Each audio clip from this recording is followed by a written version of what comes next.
lover, ketemu lagi ya sama Ade. Dan untuk hari ini pada bakal mendongeng sebuah alur cerita dari sebuah film yang di-request oleh teman kita berikut ini dengan judul Father-in-Law. Sebuah film drama romance penguras nutrisi harian kalian ya.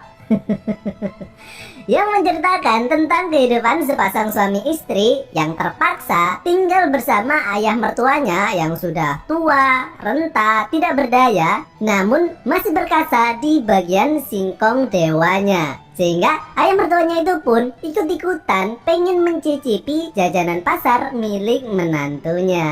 Waduh, wes busuk wes ini ya. Wes ngerti busuk ya digawe narasi loh. Dan seperti biasa nerek kode Indong Upload ada di dalam video. Jadi langsung saja kita masuk ke video. Silahkan klik dulu tombol subscribe-nya. Klik-klik kalau sudah. Silahkan duduk yang manis, jajar yang rapi, siapkan sabun cuci, pelumas motor, semen 3 roda, dan Pade puter intro nih Pade.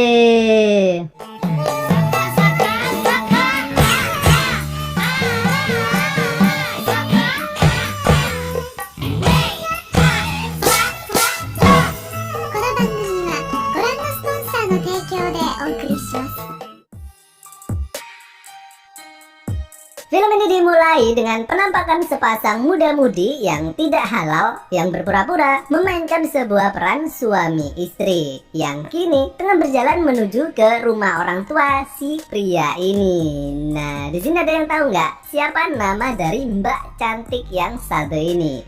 Ayo, siapa jenengnya? Ya, dia ini adalah Kana Yume, salah satu artis yang memiliki mata yang nakal, matanya belok rek. Yang seneng mata belok mesti seneng na artis sih kira. Dan sekaligus dia ini adalah artis yang kalau main itu ya, meskipun sedang dalam keadaan musim kemarau gitu, tapi rasanya seperti musim hujan. Kenapa?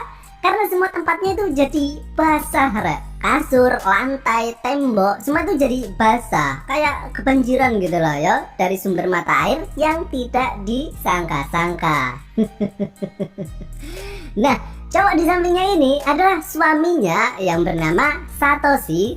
Dan yang satu lagi adalah ayah Satoshi alias mertua Kana. Nah, ceritanya mereka ini sudah menikah selama 3 tahun dan belum memiliki seorang anak. Dan mereka ini sekarang tengah berniat pindah dan tinggal bersama ayahnya Satoshi, karena ibunya telah meninggal beberapa bulan yang lalu rek. Sehingga karena Satoshi ini nggak tega melihat ayahnya ini hidup sendirian, kan dia ini sudah tua toh, takutnya ada apa-apa gitu. Sehingga mereka kemudian memutuskan untuk tinggal di sini sembari mengurus ayahnya. Padahal ayahnya sendiri sih nggak menginginkan hal itu, karena dia nggak ingin merepotkan kehidupan anak dan juga menantunya tersebut. Karena bisa dibilang ayahnya ini adalah orang yang mandiri gitu, mandi sendiri, makan sendiri, minum sendiri, tidur bareng-bareng tapi. Dan dia ini pinter masak ya, jadi bisa dibilang dia ini sebenarnya nggak masalah gitu, meskipun dia ini hidup sendirian. Dan ternyata benar saja, nggak perlu menunggu lama-lama rek, alias besoknya terlihat kalau Satoshi dan ayahnya ini sekarang aja sudah bertengkar. Ayahnya ini memarahi Satoshi karena dia ini nggak bisa apa-apa, disuruh belanja nggak bisa, bersih-bersih rumah nggak ngerti, main ML kalah terus, main pepeng shot nggak kena-kena, ngertinya minta gift alok terus. Sehingga ayahnya ini justru tambah pusing gitu dengan keberadaan anaknya di rumah ini. Sementara Kana nggak bisa berbuat apa-apa melihat kejadian itu dan hanya bisa mendoakan yang terbaik untuk mereka berdua. Jadi kok sinetron gitu. Dan film ini pun dimulai.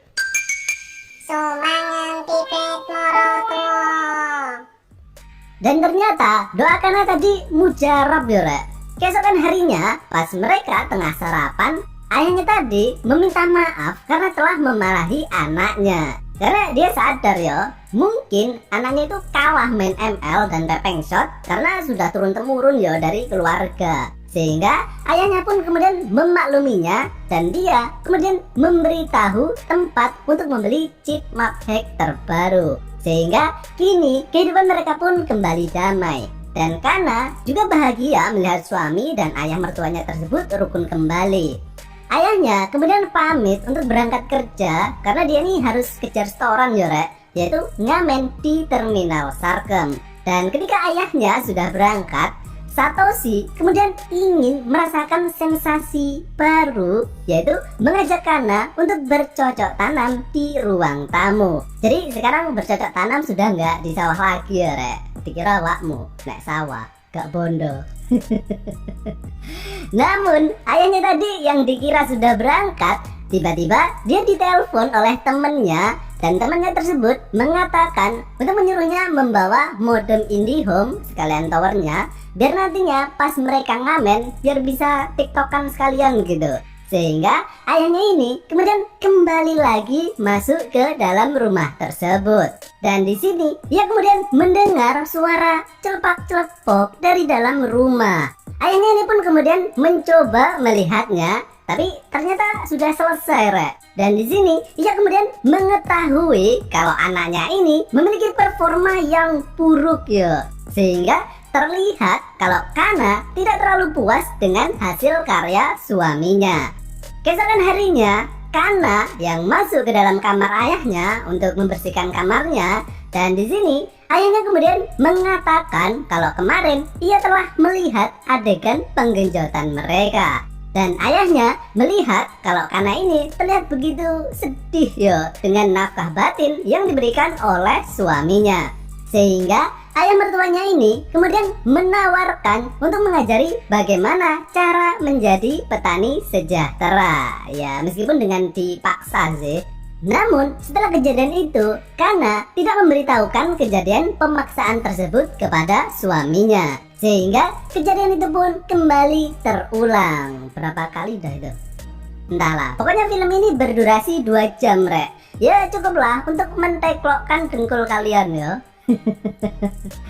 Sehingga meskipun awalnya itu terpaksa ya, sekarang Kana ini justru ketagihan ya dengan performa gerakan piston milik mertuanya. Dan Satoshi merasa bahagia ya karena melihat ayahnya ini sekarang terlihat lebih akrab gitu dengan istrinya. Sehingga mereka bisa hidup bersama tanpa merasa canggung lagi gitu pikirnya. Namun tanpa sepengetahuan Satoshi, setiap kali ia berangkat kerja, istrinya di rumah justru bermain masak-masakan dengan ayah mertuanya. Yang awalnya sih emang beneran mau masak makanan ya, tapi akhirnya yang dimasak juga adalah pigang anget milik Kana. Dan kejadian tidak terpuji itu pun terus berlanjut untuk waktu yang sangat lama, sampai suatu ketika Kana kemudian memberikan sebuah surat kepada Satoshi. Dan itu tadi adalah hasil tes dari rumah sakit, yang ternyata Kana ini sekarang telah mengandung bibit calon sarjana pepengsot generasi terbaru.